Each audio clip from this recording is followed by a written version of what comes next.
राधे राधे दोस्तों, आज मैं आपको राधा रानी के बारे में कुछ बातें बताऊंगी जो शायद आप में से बहुत लोग जानते हैं लेकिन कुछ लोग नहीं। तो चलिए, राधा रानी का जन्म बरसाना में नहीं बल्कि रावल में हुआ था। रावल वास्तव में श्री राधा रानी का जन्म स्थान है। पूर्व में इस गांव को मुखरावली के नाम से जाना जाता था। यह भगवान कृष्ण के जन्म स्थान गोकुल महावन के दक्षिण में लगभग 4 किलोमीटर पर स्थित है। नंद महाराज और वृषभानु महाराज दोनों अच्छे दोस्त थे। दोनों ने यमुना नदी के तट के करीब जाने का फैसला किया।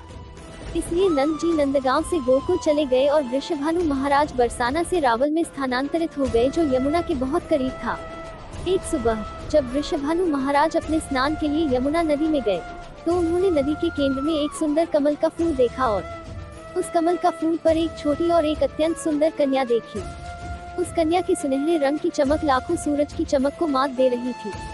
वृषभानु महाराज उस बच्चे की सुंदरता से पूरी तरह से मंत्रमुग्ध थे और उस तक पहुंचने की इच्छा रखते थे। अचानक भगवान ब्रह्मा ने वृषभानु महाराज के सामने प्रकट हुए और उन्हें समझाया कि अपने पिछले जन्म में वे सुचंद्र थे और उनकी पत्नी कीर्तिदा कलावती थी और दोनों ने हजारों वर्षों तक अपनी बेटी के रूप में देवी लक्ष्मी को पाने के लिए घोर तपस्या की। उनकी प्रार्थना से प्रसन्न होकर भगवान ब्रह्मा ने उन्हें आशीर्वाद दिया। तो उनकी इच्छा को पूरा करने के लिए देवी लक्ष्मी अपने श्री राधा रानी के रूप में इस धरती पर प्रकट हुई हैं। भगवान ब्रह्मा द्वारा धन्य वृषभानु महाराज राधा रानी को अपने घर ले आए और उन्हें अपनी पत्नी कीर्तिदा को सौंप दिया, जिसे इस नन्ही परी को देखकर बहुत खुशी हुई। दंपति ने जल्द ही अपने सुंदर बच्चे के जन्म के सम्मान में ब्राह्मणों और अन्य प्रार्थनाओं के लिए धार्मिक अनुष्ठानों की व्यवस्था की। इसके आगे हुआ उससे शायद सब लोग अवगत होंगे कि कैसे राधा रानी ने अब तक अपनी आंखें नहीं खोली थी। अचानक नारद मुनि रावल के पास प्रेम और भक्ति की परिपूर्ण अभिव्यक्ति श्रीमती राधा रानी के दर्शन के लिए पहुंचे। राधा रानी की दृष्टि पड़ने पर नारद मुनि ने उनकी आज्ञा का पालन किया और अपने रत्न जड़ित पालने की परिक्रमा की। उन्होंने उस दिव्य बच्चे के सामने अपना सिर झुका दिया और नारद जी के दिल में प्यार भरी भावनाओं के साथ आंखों में आंसू आ गए। श्री राधा रानी की महिमा ने उन्हें मंत्रमुग्ध कर दिया, ये जानकर कि राधा जी की आंखें अभी तक नहीं खुली है।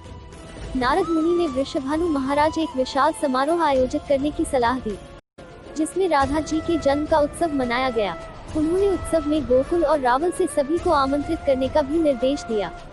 ऐसे प्यारे बच्चे के जन्म पर भाग्यशाली माता पिता को बधाई देने के लिए नंद महाराज अपनी पत्नी यशोदा और उनके बाल कृष्ण के साथ रावल आए।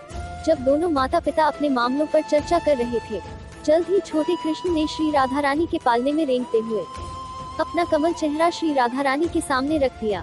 उनके सामने अपने प्यारे कृष्ण के चेहरे को देखते हुए श्री राधा रानी ने अपनी आंखें खोली, क्योंकि वह अपने प्रिय कृष्ण के अलावा इस भौतिकवादी दुनिया में किसी और को नहीं देखना चाहती थी।